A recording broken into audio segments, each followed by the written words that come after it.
Hello guys, so ayan, magluluto tayo ng beans. Ayan. So, nahuli yung aking pagbablog.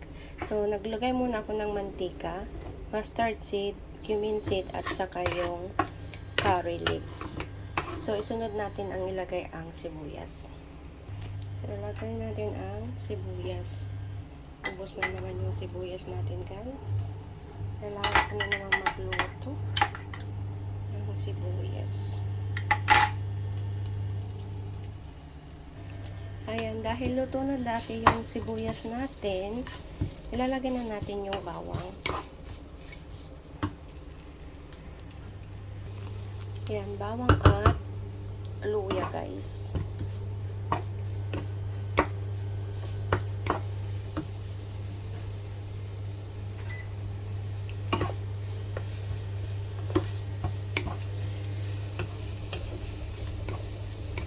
Then, nag-chop din ako ng kamatis. Pero, lutuhin muna natin tong bawang.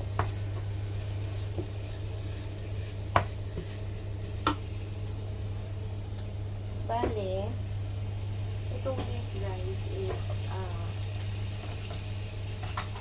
pinatugon muna, then pressure cooker. So, ito ay na-pressure cooker na guys. Itong beans. Itong lulutuin natin beans.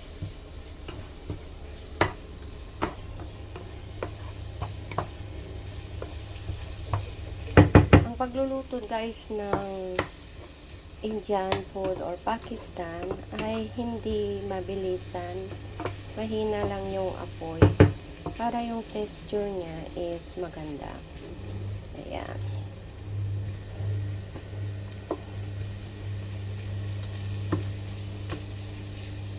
So, bali naghiwa natin ako ng kamatis, 1.5 cup na kamatis. Ito yung kamatis. Susunod natin dyan sa ginisa natin. So, hintayin lang natin konti na maluto yung bawang at sibuyas at luya.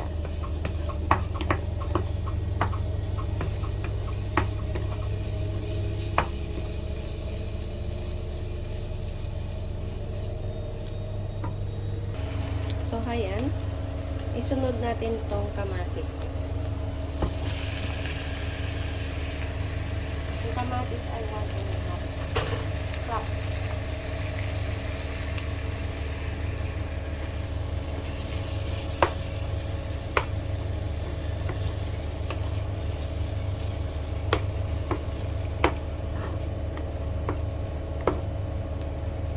Ayan.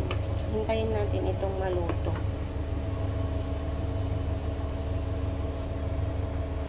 Ayan. So, malapit na guys.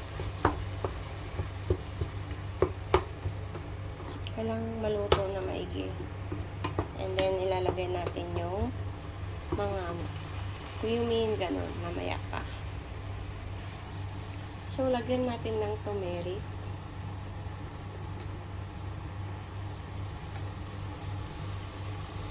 Ng Goda masala. Ayan.